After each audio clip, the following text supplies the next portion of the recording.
Hello, my name is Abram, Magandangu Maga, and I have been driving in one of the craziest places I've ever seen, which is the Philippines, for the last 30 days since I moved me, my wife, and my 3 kids here. So let's go for a ride and let me tell you all about it.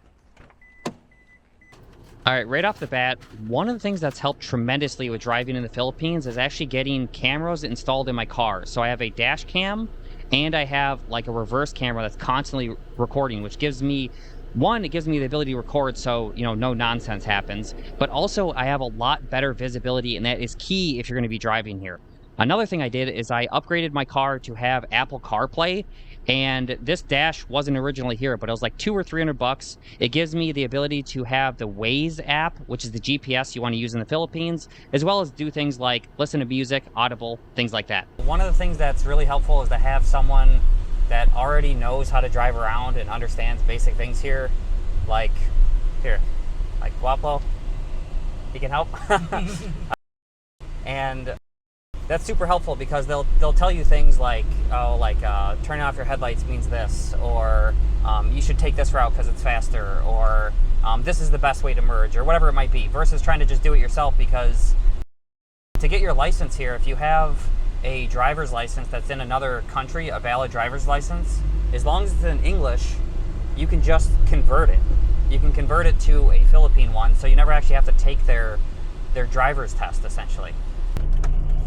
All right, so merging in the Philippines is absolutely nuts. Before I get into that, though, I'm about to do it. Please subscribe to my YouTube channel because I'm going to be making more videos about moving me, my wife, and my 3 kids to the Philippines. So merging here, you basically just have to slowly go into traffic, cut everyone off, and kind of make your own way. This is the example. I'm going to slowly just start to creep up, wait for my opportunity to basically cut off all of this traffic, and then cut off the next one here. Oh shit. And you just honk, just kind of get through. This guy's trying to get through. And get as close as possible. And one of the craziest parts is doing U-turns, because sometimes traffic's slower, it's easy to merge, it's easy to do U-turns. Other times it's like 40, 50 mile an hour traffic, and you just gotta whip a U-turn in the middle and speed up fast enough, hope you don't get hit. Like, this is all just so crazy, and it's normal to them. And I think one of the biggest differences between driving here and the US is just how close everyone is all the time. And it's actually safer to tailgate or to give a lot of space in between because of all of these people on motorcycles and scooters. Like, they will, if you leave a gap between you and the car in front of you, they are going to weave right in between you. And if you're not used to it, if you don't see them, you might smush them. And you don't want to smush people here. And it's not just motorbikes, it's also cars. A lot of people don't use blinkers here.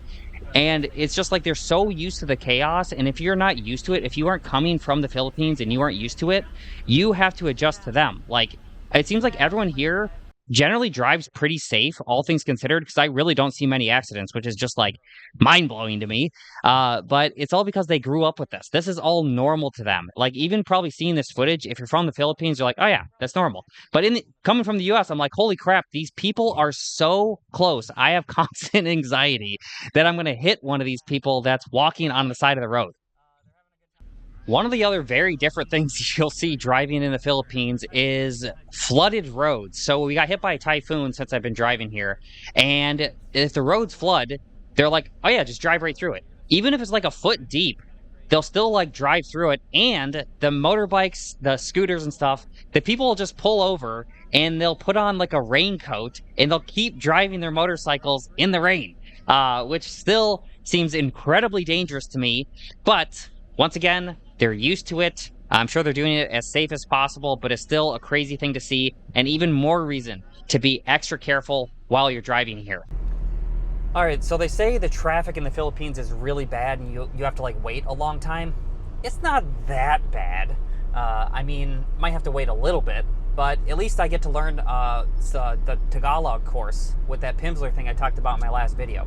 So, all right, so update. It's now nighttime. We've been stuck in traffic for hours, but because I've been listening to my Tagalog book this whole time, I'm happy to say, marunong na akong mag-Tagalog. and I am fluent because it looks like we're still going to have to wait longer. Ignore what the GPS says. That is more like a guess to how long it takes to reach your destination, because it's going to take forever. It just takes forever to get anywhere in the Philippines. So Filipino time is a real thing. This is why everyone has patience here, because you don't have a choice. Like, I can't control traffic. So you just got to go with the flow. If you are interested in learning more about what it's like to move to the Philippines, how to get your driver's license, how to enroll your kids here, how to find a safe place to live, how to hire maids, what it costs to live here, everything that you need to know about living in the Philippines, I'll make a video on it. Just subscribe to my YouTube channel, leave a comment with what you want to see, and I'll make a video on it. I hope you liked this, and thank you for watching.